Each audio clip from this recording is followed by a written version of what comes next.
Hello, everyone, and welcome back to Social Movements. And today I am set to talk to you about violence in social movements. Now, your book goes into excruciating detail about how violence fits into social movements. And I would like you to read that because I think it's important to have that information.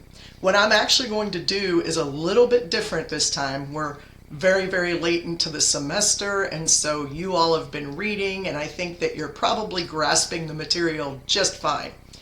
And what I'm going to do is talk instead about why violence is not a social movement and why violence never belongs in a social movement. And in fact, I'm going to walk through how violence actually removes a social movement from being a social movement and moves it into the realm of government or organizational action that is criminal.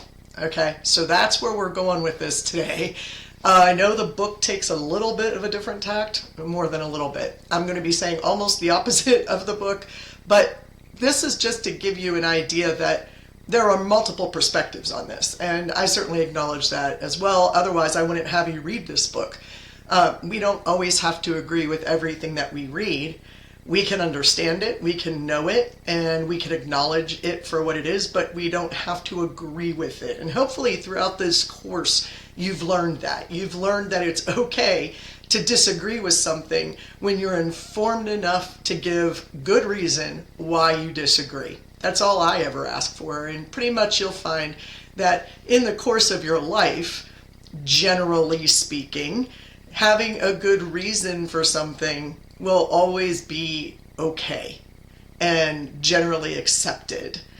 There are very few instances. For those instances, I would hope that we can do things like social movements. For example, when books started being banned, when I was called names, when they fired one of my best friends who is a nationally recognized librarian, when those things started to happen, the response is not to hit back in the same way. It's not to be derogatory. It's not to try to take somebody's job away.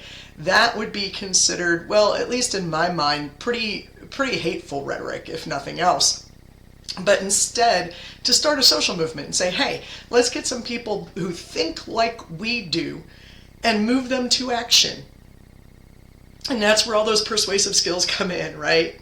Is because we need to take a major group and get them to move towards the same goal. We have to be persuasive on multiple levels at that point. So most of you who have taken me before or have studied in Comp 350 know that Aristotle said that rhetoric is about mass influence. It's not about the one-on-one everyday conversations. In social movements, we're talking about mass influence. We're talking about large groups working together as an individual, individuals working together as one group to go and to push back, generally speaking, on governmental or systemic policies and institutions that are problematic. So, why do I have such a strong response to violence? Some of you might think, oh, did you grow up in a violent place? Or maybe because you grew up in the 80s and you knew all about the drug war, or maybe because, I lived through more wars than you guys have so far, and hopefully that will remain the fact for a very long time, or that my grandfathers both fought in World War II. Take your pick. There's a lot of reasons why people don't like violence. But one of the key reasons why a lot of us don't like violence, I think, I can speak for a number of people, maybe even some of you, that violence is just not nice, right? It's not nice. And when we talk about violence in social movements, you have to remember the multiple levels of violence we might be talking about, right? There is, of course, the rhetorical violence, that is to say hate speech, using language in a way that cuts people off, that hushes their voices, that silences them, that marginalizes them. You have one-on-one violence that can often occur, usually between a movement and its antithesis, right? One-on-one people that get into a fight because they are upset about something that's going on. Probably a lot of examples can come from early on in the Black Lives Matter movement. There was a lot of one-on-one violence, right? Then there is the group violence. That is to say, an individual in a group that attacks a group, another group, perhaps an oppositional group, right? Because we can't all get along, that's for sure. Apparently Rodney King was wrong. The next kind would be when you have a mass group whose intent is violence. Now, that, I would argue, is where I start to draw a line. I don't condone in any way, shape, or form any kind of violence at all, even the rhetorical kind. But there are lines that we have to draw. I cannot control what an individual does, but I know that I can, to some extent, persuade my groups, my organizations, my people, however we want to look at it, we can persuade each other to not be violent. So I feel like when people say, well, we're going to have to resort to violence, that's just a way of saying we've failed and we have to do something drastic to get attention. And your book talks about that too, about how this can create a crisis and maybe be used to garner attention in some way, shape, or form. Sort of like a 3-year-old having a temper tantrum, only where the stakes are much higher. Where things get really difficult for me is when we start talking about the government or organizations, social organizations, being violent against other governments or social organizations. So take, for example, I guess I'm going to have to talk about this sooner or later, January 6th. A lot of people say, well, that was a social movement. Well, that was the Proud Boys and a few other social groups that are ideological who stormed the Capitol. Now, there's a lot of people who say, well, they were just doing what was their right to walk into the Capitol, which makes me wonder then why were windows broken? Why were policemen jammed in doors? Sorry, I'm still traumatized by that video. Why were people killed? And why were they injured permanently in some cases? But more importantly, why were our senators and representatives running out of a building if it was just a peaceful couple groups of people coming in to say they didn't like the decision that was being made? I don't know. I don't know how we classify that as a social movement and not as some other kind of violent attack. And so it becomes very difficult for me because I don't believe that a social movement should be defined by just the things that your book talks about in the very beginning of this course, but also by the tactics it employs. If guns or punches are involved, I don't consider that to be a social movement anymore. You're certainly not trying to connect people together for group action when there is violence involved. Now, it is not fortuitous in any way, shape, or form, but it is timely that this conversation comes up this week. If any of you have been watching or paying attention to the news, which you may or may not have, I understand that. I watch the news like apparently a hawk compared to most people, which I never realized until recently, because I don't feel like I watch it enough. But I have been following, well, for some of you know this, I'm following a lot of true crime court cases right now. We've got Kohlberger in Idaho. We've got Daybell in Idaho. We've got Ruby Franke in Utah. There's just a lot going on. And I do also follow, to some extent, the trial that is going on with President Donald Trump. Now, there are a couple of things that I want to say, and that is that I'm not going to talk about that trial. I'm not concerned with how that comes out, but I am very concerned about what happened the other day at lunchtime. I think it was actually Friday. So, for those of you who don't know, on Friday, outside of the courthouse in New York, in Manhattan, where Donald Trump, they selected the jury. They have 12 jurors and they have 6 alternates. And they finalized that pick. And then they went to lunch, or they were about to go to lunch. I'm not sure which, but it was around the noonish hour Eastern time.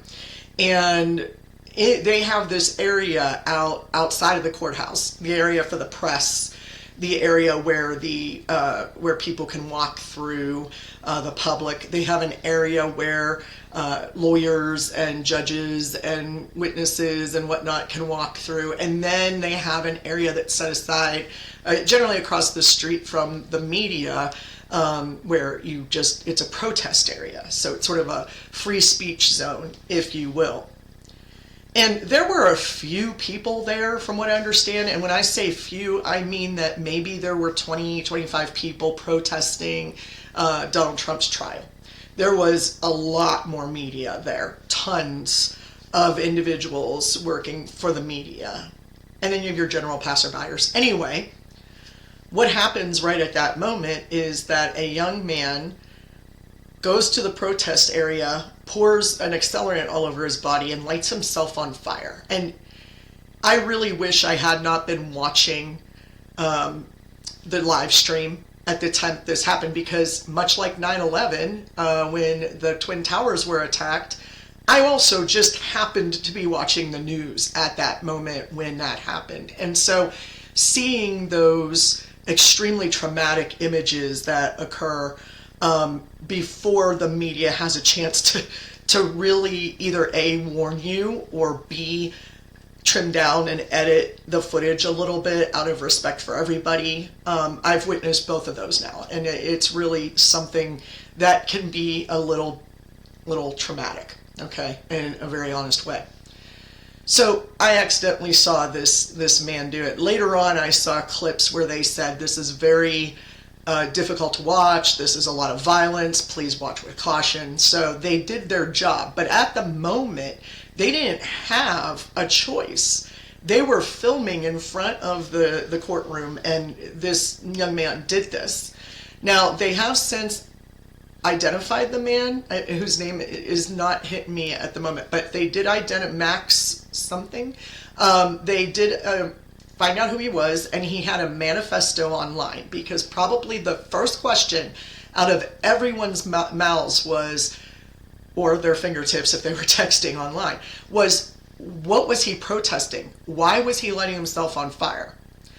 Self-immolation is something that is used, and has been used, I should say, in the past, generally by like certain groups, certain not necessarily religious groups, but spiritual groups, who see that as the ultimate form of sacrifice for a very important cause. And I was just thinking to myself, I mean, sure, if I wanted Donald Trump not to be on trial, I don't think lighting myself on fire is going to get that message across. So I did not understand why this man was doing this, but he was correct in his assumptions. I'm assuming his assumptions, that the media would be there and be paying attention, and it would draw a lot of attention to this movement this move that he was going to make, this self-immolation. So he knew that it would get attention if he did it there outside of the courthouse. And I read his manifesto, and I'll be honest with you, I'm not sure I completely understand the whole thing. It seems to be based, at least partially, in some conspiracy theories that I've read, and we all know that while conspiracy theories can lead to movements, and while they can, push a social organization, or push the public to reconsider some things. As you know, some conspiracy theories have been proven true. I mean, MK Ultra being the biggest one, right? And I've got my own conspiracy theories. You guys know about this. You wrote about this already.